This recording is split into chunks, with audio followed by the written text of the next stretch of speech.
بسم اللہ الرحمن الرحیم۔ السلام علیکم ورحمۃ اللہ وبرکاتہ۔ محترم دوستو، اللہ رب العزت نے قرآن مجید فرقان حمید میں ارشاد فرمایا، انما یرید اللہ لیذھب عنکم الرجس اہل البیت ویطہرکم تطہیرا۔ بے شک اللہ یہی چاہتا ہے کہ اے رسول صلی اللہ علیہ وآلہ وسلم کے اہل بیت تم سے ہر قسم کے گناہ کا میل اور شک و نقص کی گر تک دور کر دے اور تمہیں کامل طہارت سے نواز کر بالکل پاک صاف کر ڈالے۔ ناظرین گرامی، حضور نبی کریم صلی اللہ علیہ وسلم نے کئی مرتبہ ائمہ اہل بیت علیہم السلام کی فضیلت بیان فرمائی۔ خود نبی علیہ الصلوۃ والسلام نے خطبہ حجۃ الوداع میں ارشاد فرمایا، لوگو بلا شبہ میں تم میں دو چیزیں چھوڑے جا رہا ہوں، اگر تم انہیں پکڑے رہو گے تو کبھی گمراہ نہیں ہوگے۔ وہ چیزیں اللہ کی کتاب اور میری اطرت یعنی میری اہل بیت ہیں۔ رسول اللہ صلی اللہ علیہ وسلم کی اہل بیت اطہار میں 12 اماموں کا ذکر خاص طور پر کیا جاتا ہے۔ آج کی ویڈیو میں ہم آپ کو یہ بتائیں گے کہ وہ 12 امام کون ہیں اور کون ہوں گے اور ان کی شہادت کیسے ہوئی۔ صرف اتنی سی گزارش ہے کہ اس ویڈیو کو سکپ کیے بغیر آخر تک ضرور دیکھیے گا۔ محترم دوستو، حضرت امام مولا علی علیہ السلام، حضرت امام علی علیہ السلام 13 رجب 30 عام الفیل بروز جمعہ ہجرت نبوی صلی اللہ علیہ وسلم سے 23 سال قبل حضرت فاطمہ بنت اسد رضی اللہ تعالی عنہا کے بطن اطہر سے باختلاف روایات خانہ کعبہ کے اندر پیدا ہوئے۔ جناب علی علیہ السلام کی پیدائش کی خوشی سب سے زیادہ رسول کائنات صلی اللہ علیہ وسلم کو ہوئی۔ جب رسول خدا صلی اللہ تعالی علیہ وسلم کو معلوم ہوا تو آپ علیہ الصلوۃ والسلام نے اپنے چچا زاد بھائی کو گود میں اٹھا لیا۔ آپ رضی اللہ تعالی عنہ رسول خدا صلی اللہ علیہ وسلم کے چچا جناب ابو طالب کے صاحبزادے ہیں۔ حضرت امام علی علیہ السلام 10 یا 11 سال کی عمر میں اسلام قبول کرنے والے سب سے پہلے مسلمان ہیں۔ اسلام میں شامل اور عشرہ مبشرہ بیت رضوان اصحاب بدر واحد میں سے بھی تھے، بلکہ تمام جنگوں میں ان کا کردار سب سے نمایاں تھا، اور خاص طور پر جنگ خیبر جو کہ کئی دن تک جاری رہنے کے باوجود فتح حاصل نہیں ہو رہی تھی کہ جناب مولا علی علیہ السلام کو بلایا گیا اور فتح کا علم جناب حیدر کرار شیر خدا حضرت علی کرم اللہ وجہہ الکریم کو سپرد کیا گیا، اور پھر جناب علی علیہ السلام نے ایسی فتح حاصل کی کہ آج بھی اگر کفر کے ایوانوں میں جناب علی علیہ السلام کا نعرہ بلند کیا جائے تو دیواریں کانپنے لگ جاتی ہیں۔ ان کی ساری ابتدائی زندگی حضور علیہ السلام کے ساتھ ساتھ گزری ہے۔ وہ واحد صحابی ہیں جنہوں نے کسی جنگ میں بھی رسول خدا صلی اللہ علیہ وسلم کو کبھی تنہا نہیں چھوڑا تھا۔ رسول اللہ صلی اللہ علیہ وسلم نے انہیں دنیا اور آخرت میں اپنا بھائی قرار دیا اور دیگر صحابہ کے ساتھ ان کو بھی جنت اور شہادت کی موت کی خوشخبری دے رکھی تھی۔ محترم دوستو، اسلام قبول کرنے کے بعد حضرت علی کی زندگی کے 13 سال مکہ معظمہ میں بسر ہوئے، چونکہ وہ رات دن سرور کائنات صلی اللہ تعالی علیہ وسلم کے ساتھ رہتے تھے، اس لیے مشورہ کی مجلسوں میں، تعلیم و تربیت کے مجمعوں میں، کفار و مشرکین کی مباحثوں میں اور معبود حقیقی کی پرستش اور عبادت کے موقع پر غرض ہر قسم کی صحبتوں میں سرور کائنات صلی اللہ تعالی علیہ وسلم کے ساتھ ساتھ شریک رہے۔ دوستو، 2 ہجری میں حضرت سرور کائنات صلی اللہ علیہ وسلم نے ان کو دامادی کا شرف بخشا، یعنی اپنی محبوب ترین صاحبزادی سیدۃ النساء حضرت فاطمہ زہرا سلام اللہ علیہ سے نکاح کر دیا۔ نکاح کے تقریباً 10 یا 11 ماہ بعد باقاعدہ رخصتی ہوئی۔ اس وقت تک حضرت علی ابن ابی طالب رسول اللہ صلی اللہ علیہ وسلم کے ساتھ ہی رہتے تھے۔ سیدہ جنت حضرت فاطمہ زہرا کے بعد جناب علی المرتضی شیر خدا رضی اللہ تعالی عنہ نے مختلف اوقات میں متعدد شادیاں کی اور ان سے نہایت کثرت کے ساتھ اولاد پیدا ہوئی۔ 10 ہجری میں حضرت صلی اللہ علیہ وسلم نے آخری حج کیا اور حضرت علی ابن ابی طالب بھی یمن سے آ کر اس یادگار حج میں شریک ہوئے، اور اسی یادگار حج سے واپسی پر رسول کائنات نے ایک اور جامع خطبہ مقام غدیر خم پر دیا، جس میں جناب رسول اللہ صلی اللہ علیہ وسلم نے ارشاد فرمایا کہ سن لو، جس کا میں مولا ہوں اس کا علی مولا ہے۔ دوستو، حضرت عثمان بن عفان کی شہادت کے بعد 3 دن تک مسند خلافت خالی رہی۔ اس عرصہ میں لوگوں نے حضرت علی کرم اللہ وجہہ الکریم سے اس منصب کے قبول کرنے کے لیے سخت اصرار کیا۔ انہوں نے پہلے اس بارے گراں کو اٹھانے سے انکار کر دیا، لیکن آخر میں مہاجرین و انصار صحابہ کے اصرار سے مجبور ہو کر یہ اٹھانا پڑا، اور اس واقعہ کے تیسرے دن 21 ذی الحج دوشنبہ کے دن مسجد نبوی میں حضرت علی کرم اللہ وجہہ الکریم کے دست اقدس پر بیعت ہوئی۔ آپ 35 ہجری سے 40 ہجری تک کا عرصہ مسلمانوں کے خلیفہ بھی رہے۔ حضرت علی کرم اللہ وجہہ الکریم کی خلافت کا پورا زمانہ خانہ جنگی اور شورش کی نظر ہوا، اور اس 5 سالہ مدت میں آپ کو ایک لمحہ بھی سکون و اطمینان کا نصیب نہ ہوا۔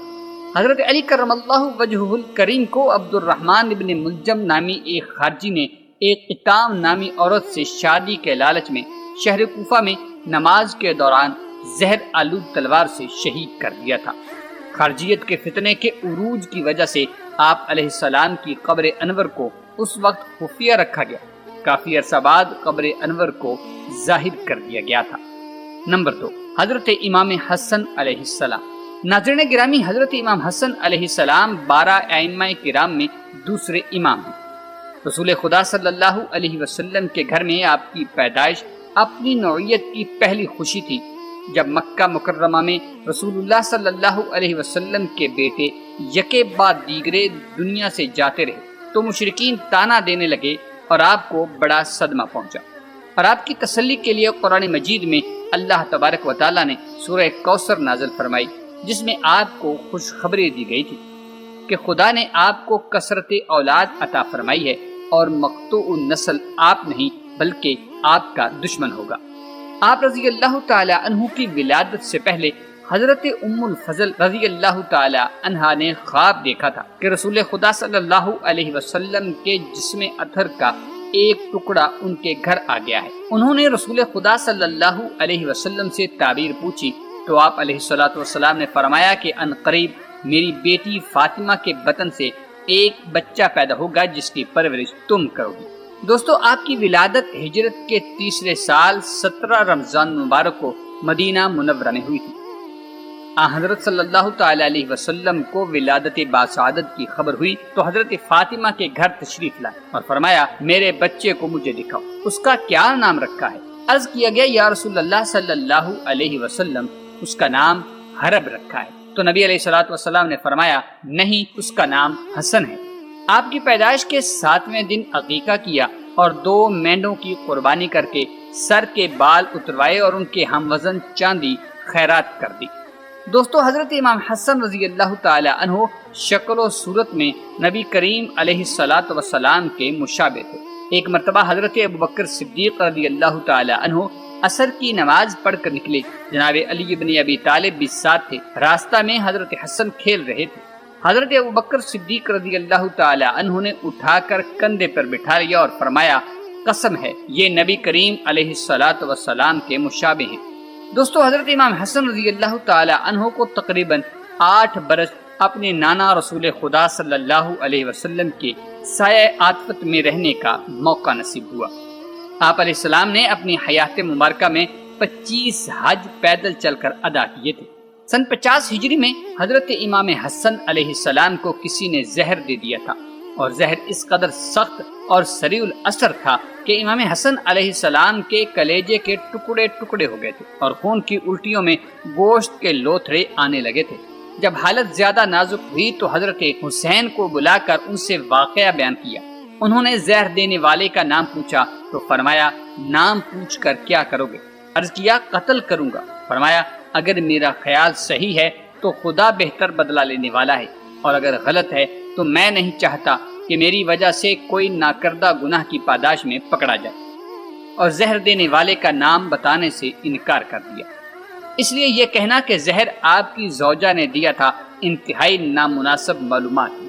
آخر کار اس زہر کی وجہ سے ماہ ربیع الاول سن 50 ہجری میں امام علی مقام امام حضرت حسن رضی اللہ تعالی عنہ کی شہادت ہوئی۔ نمبر 3، حضرت امام حسین علیہ السلام۔ محترم دوستو، امام علی مقام امام حسین علیہ السلام کی ولادت 5 شعبان المعظم 4 ہجری کو حضرت علی کرم اللہ وجہہ الکریم اور سیدۃ النساء فاطمہ الزہرا سلام اللہ علیہا کے گھر مدینہ منورہ میں ہوئی۔ آپ کا اسم مبارک حسین رکھا گیا تھا۔ حضرت سیدنا امام حسین رضی اللہ تعالی عنہ کے بچپن ہی میں آپ کی شہادت کی خبر پھیل گئی تھی۔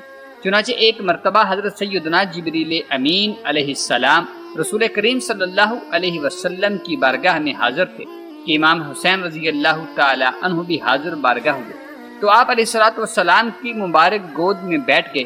جبریل امین علیہ السلام نے عرض کی، آپ کی امت آپ کے اس بیٹے کو شہید کر دے گی۔ دوستو، جبریل امین علیہ السلام نے بارگاہ رسالت میں مقام شہادت کا نام بتا کر مقام شہادت کی مٹی بھی پیش کی تھی۔ دوستو، امام حسین رضی اللہ تعالی عنہ کی ایک خاص فضیلت یہ بھی ہے کہ رسول خدا صلی اللہ علیہ وسلم نے اپنے لخت جگر حضرت ابراہیم علیہ السلام کو ان پر قربان فرمایا تھا۔ چنانچہ مروی ہے کہ ایک روز حضور پر نور شاف یوم النشور صلی اللہ علیہ وسلم کے دائیں زانو مبارک پر امام حسین اور بائیں پر حضور اکرم صلی اللہ علیہ وسلم کے صاحبزادے حضرت ابراہیم رضی اللہ تعالی عنہ بیٹھے تھے۔ حضرت جبرائیل علیہ السلام نے حاضر ہو کر عرض کی کہ ان دونوں کو اللہ پاک حضور کے پاس اکٹھا نہ رکھے گا، ایک کو اختیار فرما لیجیے۔ حضور نبی کریم صلی اللہ تعالی علیہ وسلم نے امام حسین علیہ السلام کی جدائی گوارا نہ فرمائی۔ 3 دن کے بعد حضرت ابراہیم رضی اللہ تعالی عنہ کا وصال ہو گیا تھا۔ اس واقعے کے بعد حضور نبی کریم صلی اللہ علیہ وسلم جب آپ کو آتا دیکھتے تو بوسہ دیتے، سینے سے لگا لیتے اور فرماتے، فدیت من فدیتہ بابن ابراہیم، یعنی میں اس پر قربان کہ جس پر میں نے اپنے بیٹا ابراہیم قربان کیا ہے۔ دوستو، رسول خدا صلی اللہ علیہ وسلم نے ایک مرتبہ ارشاد فرمایا تھا کہ میرے یہ دونوں بیٹے امام حسن اور حسین علیہ السلام جنتی جوانوں کے سردار ہیں۔ امام حسین علیہ السلام کے حوالہ سے رسول خدا صلی اللہ علیہ وسلم نے ارشاد فرمایا، حسین مجھ سے ہے اور میں حسین سے ہوں۔ سیدنا امام حسین رضی اللہ تعالی عنہ اور آپ کے خاندان اور رفقا کو بھوک اور پیاس کی حالت میں 10 محرم الحرام کو میدان کربلا کی تپتی ریت پر نہایت بے رحمی کے ساتھ شہید کر دیا گیا۔ نمبر 4، حضرت امام زین العابدین علیہ السلام۔ دوستو، حضرت علی ابن حسین جنہیں امام زین العابدین اور امام سجاد کے نام سے بھی جانا جاتا ہے، حضرت امام حسین علیہ السلام کے صاحبزادے اور چوتھے امام ہیں۔ حضرت سیدنا امام زین العابدین علی بن حسین رضی اللہ تعالی عنہ کی ولادت 38 ہجری میں مدینہ المنورہ میں ہوئی۔ کثرت عبادت کے سبب آپ کا لقب سجاد زین العابدین مشہور ہو گیا۔ آپ رضی اللہ تعالی عنہ نے 2 سال تک اپنے دادا حضور حضرت سیدنا علی المرتضیٰ شیر خدا رضی اللہ تعالی عنہ کی آغوش عاطفت میں پرورش پائی۔ پھر 10 سال اپنے تایا جان حضرت امام حسن کے زیر سایہ رہے اور تقریباً 11 سال اپنے والد ماجد حضرت سیدنا امام حسین کی زیر نگرانی تربیت پا کر علوم معرفت کی منازل طے کی۔ آپ رضی اللہ تعالی عنہ جب وضو کرتے تو خوف کے مارے آپ کے چہرے کا رنگ زرد ہو جاتا تھا۔ گھر والے دریافت کرتے، یہ وضو کے وقت آپ کو کیا ہو جاتا ہے؟ تو فرماتے، تمہیں معلوم ہے کہ میں کس کے سامنے کھڑا ہونے کا ارادہ کر رہا ہوں۔ زین العابدین اپنے زمانے کے بہت ہی جلیل القدر عالی مرتبت بزرگوں میں سے تھے۔ لوگ ان کی بہت زیادہ عزت و تکریم کیا کرتے تھے۔ مشہور واقعہ ہے کہ حشام بن عبد الملک اپنے زمانہ خلافت سے قبل ایک دفعہ حج کے لیے گئے۔ بیت اللہ شریف کے طواف کے دوران حجر اسود کا استلام کرنے کا ارادہ کیا، لیکن رش کی وجہ سے نہ کر پائے۔ اتنے میں حضرت علی بن حسین المعروف امام زین العابدین تشریف لائے۔ ایک چادر اور تہمت باندھے ہوئے، انتہائی خوبصورت چہرے والے، بہترین خوشبو والے، ان کی آنکھوں کے درمیان سجدے کا نشان تھا۔ طواف شروع کیا اور جب حجر اسود کے قریب پہنچے تو لوگ ان کی ہیبت اور جلالت شان کی وجہ سے پیچھے ہٹنے لگے اور آپ نے اطمینان کے ساتھ استلام کیا۔ حشام بن عبد الملک کو جب یہ بات اچھی نہ لگی اور اہل شام میں سے کسی نے کہا کہ یہ کون ہے جس کی ہیبت اور جلال نے لوگوں کو پیچھے ہٹنے پر مجبور کیا؟ حشام نے کہا کہ میں نہیں جانتا کہ یہ مسافر کون ہے۔ قریب کھڑے شاعر فرزدق نے کہا، میں جانتا ہوں۔ شاعر فرزدق نے زین العابدین کی تعریف میں بہت سارے اشعار کہے کہ یہ وہ شخص ہیں جس کے چلنے کو بطحا، بیت اللہ، ہل اور حرم بھی جانتے ہیں۔ یہ حضرت فاطمہ کے فرزند ہیں۔ اگرچہ تم تجاہل سے کام لے رہے ہو، انہی کے دادا حضرت محمد مصطفیٰ صلی اللہ علیہ وسلم کے ذریعے انبیاء کا سلسلہ ختم کیا گیا ہے۔ محترم دوستو، حشام بن عبد الملک کو غصہ آیا۔ اس نے فرزدق کو قید کرنے کا حکم دیا۔ ان کو مکہ مدینہ کے درمیان میں اسفان نامی جگہ میں قید کر دیا گیا تھا۔ جناب امام زین العابدین کو پتہ چلا تو انہوں نے شاعر کے پاس 12,000 دینار بھیجے اور کہا، اے ابو فراس، اگر ہمارے پاس زیادہ ہوتے تو ہم وہ بھی بھجوا دیتے۔ فرزدق شاعر نے یہ کہہ کر رقم واپس کر ڈالی کہ اے رسول خدا کے فرزند، میں نے جو کہا اللہ اور اس کے رسول صلی اللہ علیہ وسلم کی خاطر کہا ہے، اور میں اس پر کچھ کمانا نہیں چاہتا۔ دوستو، واقعہ کربلا کے دوران آپ شدید بیمار تھے، جس کی وجہ سے آپ اس جنگ میں حصہ نہ لے سکے۔ آپ علیہ السلام کو اسیران کربلا کے ساتھ دمشق لے جایا گیا۔ امام سجاد، امام زین العابدین نے اپنی بقیہ زندگی مدینہ منورہ میں گزار دی۔ امام سجاد واقعہ کربلا کے بعد 34 سال قید کی حالت میں رہے، اور اس دوران آپ نے شہدائے کربلا کی یاد تازہ رکھنے کی ہر ممکن کوشش کی۔ پانی پیتے وقت والد کو یاد کرتے تھے، امام حسین علیہ السلام کے مصائب پر گریہ کرتے اور آنسو بہاتے رہتے۔ ایک روایت کے ضمن میں ہے کہ امام جعفر صادق سے منقول ہے کہ امام سجاد تقریباً 40 سال تک اپنے والد کے لیے گریہ کرتے رہے، جبکہ دنوں کو روزہ رکھتے اور راتوں کو نماز اور عبادت میں مصروف رہتے تھے۔ افطار کے وقت جب آپ کا خادم کھانا اور پانی لا کر عرض کرتا کہ جناب کچھ کھائیں اور کچھ نوش فرما لیں، تو آپ فرمایا کرتے، فرزند رسول صلی اللہ علیہ وسلم بھوکے مارے گئے، فرزند رسول پیاسے مارے گئے، اور یہی بات مسلسل دہراتے رہتے اور گریہ کرتے رہتے تھے، حتیٰ کہ آپ کے اشک آپ کے آب و غذا میں گھل مل جاتے تھے۔ دوستو، آپ رضی اللہ تعالی عنہ کو عباسی خلیفہ ولید بن عبد الملک کی طرف سے زہر دیا گیا تھا، جس کی وجہ سے آپ کی شہادت واقع ہوئی۔ نمبر 5، محترم دوستو، حضرت امام محمد باقر علیہ السلام امام زین العابدین کے فرزند اور 5ویں امام ہیں۔ صفر 57 ہجری میں مدینہ میں پیدا ہوئے، اس حساب سے ان کے جد بزرگوار حضرت امام حسین علیہ السلام کی شہادت کے وقت ان کی عمر مبارک 3 برس تھی۔ آپ کا نام اپنے جد بزرگوار حضرت رسول خدا صلی اللہ علیہ وسلم کے نام پر محمد رکھا گیا، اور باقر آپ کا لقب تھا، اسی وجہ سے محمد باقر کے نام سے مشہور ہوئے۔ 12 اماموں میں سے یہ آپ ہی کی خصوصیت تھی کہ آپ کا سلسلہ ماں اور باپ دونوں طرف سے رسول خدا صلی اللہ علیہ وسلم تک پہنچتا ہے۔ داتا آپ کے سید الشہداء حضرت امام حسین تھے، جو رسول خدا صلی اللہ علیہ وسلم کے چھوٹے نواسے تھے، اور والدہ آپ کی ام عبداللہ فاطمہ بنت حسن رضی اللہ تعالی عنہ،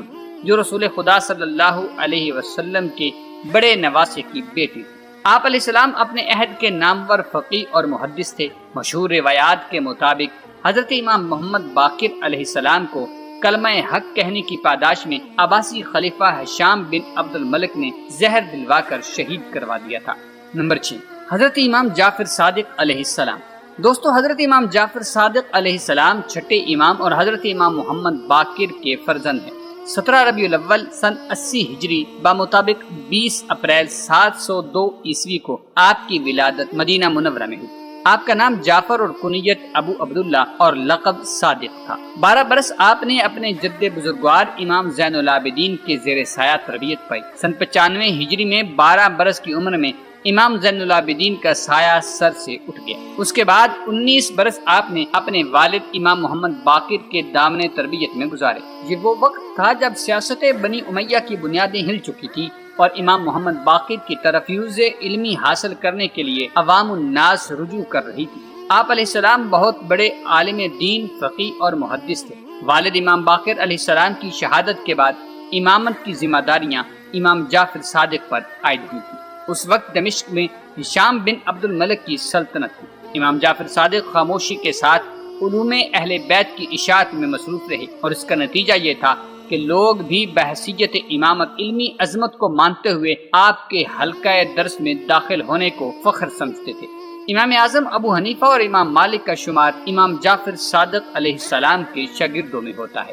محترم دوستو، ایسی مصروف زندگی رکھنے والے انسان کو جاہو سلطنت حاصل کرنے کی فکروں سے کیا مطلب؟ مگر آپ سلطنت وقت کے لیے ایک مستقل خطرہ محسوس ہوتے تو آخر خاموش حربہ زہر کا اختیار کیا گیا، اور زہر آلود انگور حاکم مدینہ کے ذریعے سے آپ کی خدمت میں پیش کیے گئے، جن کے کھاتے ہی زہر کا اثر جسم میں سرایت کر گیا، اور 15 شوال 148 ہجری میں 56 سال کی عمر میں شہادت نصیب فرمائی۔ نمبر 7، حضرت امام موسیٰ کاظم علیہ السلام۔ ناظرین گرامی، حضرت امام موسیٰ کاظم علیہ السلام 8 صفر 128 ہجری میں مدینہ منورہ میں پیدا ہوئے۔ آپ کی عمر کے 20 برس اپنے والد بزرگوار امام جعفر صادق کے سایہ تربیت میں گزرے۔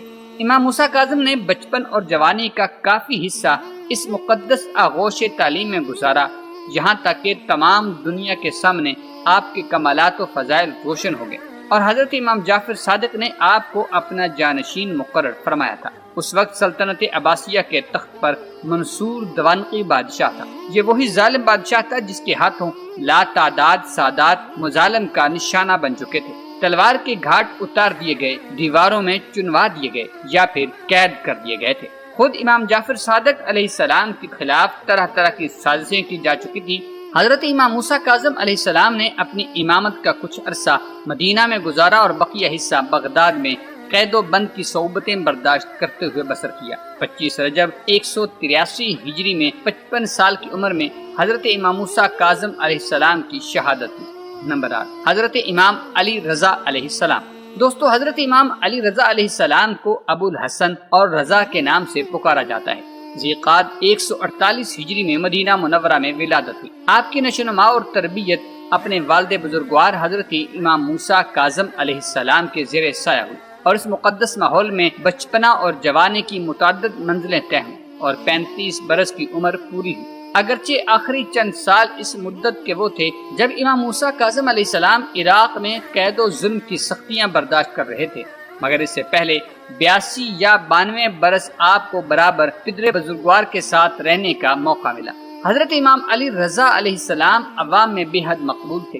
امام موسیٰ کاظم کو معلوم تھا کہ حکومت وقت آپ کو آزادی سے سانس لینے نہ دے گی، اور ایسے حالات پیش آ جائیں گے کہ آپ کے آخری عمر کے حصے میں اور دنیا کو چھوڑنے کے موقع پر دوستان اہل بیت علیہ السلام کا آپ سے ملنا غیر ممکن ہو جائے گا۔ اس لیے آپ نے انہیں آزادی کے دنوں اور سکون کے اوقات میں، جبکہ آپ مدینہ میں تھے، آپ نے اولاد علی علیہ السلام اور فاطمہ میں سے 17 آدمی جو ممتاز حیثیت رکھتے تھے جمع فرما کر اپنے فرزند علی رضا علیہ السلام کی وصیت اور جانشینی کا اعلان فرمایا، اور ایک وصیت نامہ تحریر بھی مکمل کیا جس پر مدینہ کے معززین میں سے 60 آدمیوں کی گواہی لکھی گئی تھی۔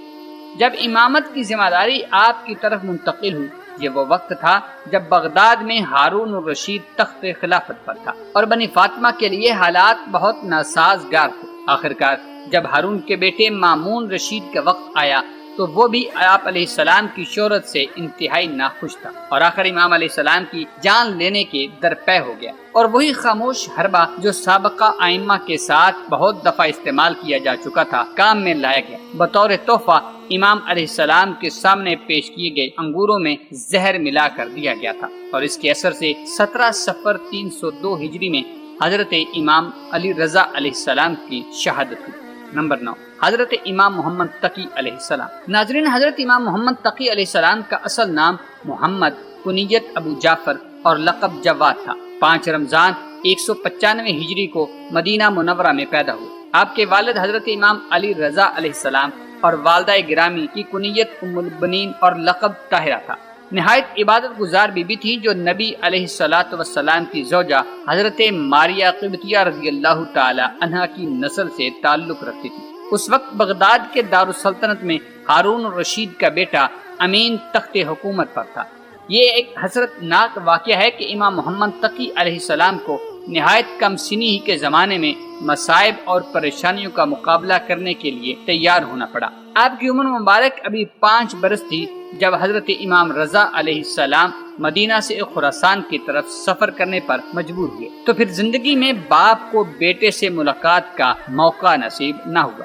شادی کے بعد تقریباً 1 سال تک بغداد میں مقیم رہے۔ حضرت امام تقی علیہ السلام کو خلیفہ المعتصم باللہ کے کہنے پر زہر دے کر شہید کیا گیا۔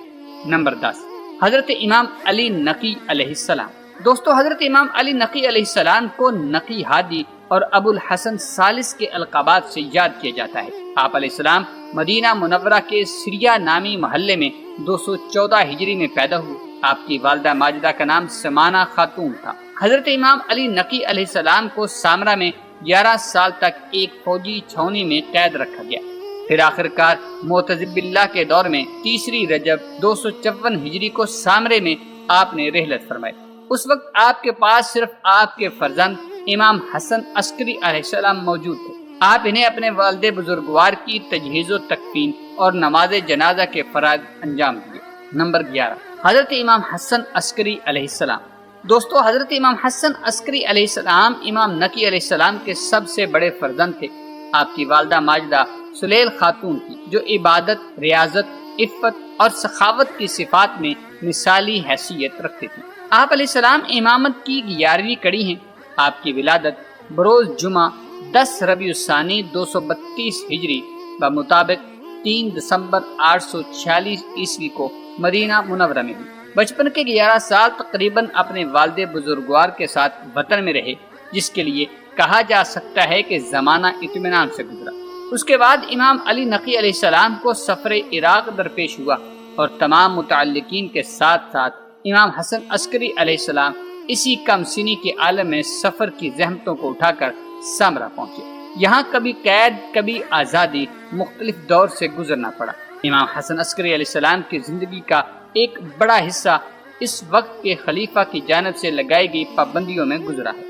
خلیفہ المعتمد باللہ نے حضرت امام حسن عسکری علیہ السلام کو زہر دلوا کر شہید کروا دیا تھا۔ نمبر 12، حضرت امام مہدی علیہ السلام۔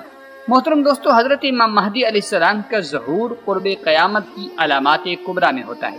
آپ علیہ السلام کا اسم گرامی محمد اور آپ کے والد کا نام عبداللہ ہوگا۔ آپ علیہ السلام والد کی طرف سے حسنی جبکہ والدہ کی طرف سے حسینی سید ہوں گے۔ حضرت امام مہدی علیہ السلام رمضان المبارک میں خانہ کعبہ میں ظاہر ہوں گے اور لوگ آپ کے دستے مبارک پر بیعت کریں گے۔ اس کے بعد غزوہ ہند ہوگا، دجال کا خروج، نزول عیسیٰ علیہ السلام اور یاجوج ماجوج کا نکلنا، یہ سب واقعات پیش آئیں گے۔ حضرت امام مہدی علیہ السلام پوری دنیا پر 7 یا 9 سال تک حکومت فرمائیں گے۔ آپ علیہ السلام کے دور میں زمین عدل و انصاف سے بھر جائے گی اور مسلمانوں کو عروج حاصل ہوگا۔ محترم دوستو، آپ نے جانا کہ بیشتر ائمہ کرام کو زہر دے کر شہید کروا دیا گیا تھا۔ امید کرتے ہیں آپ کو یہ ویڈیو ضرور پسند آئی ہوگی۔ ملتے ہیں ایک نئے ویڈیو کے ساتھ، تب تک کے لیے اللہ نگہبان۔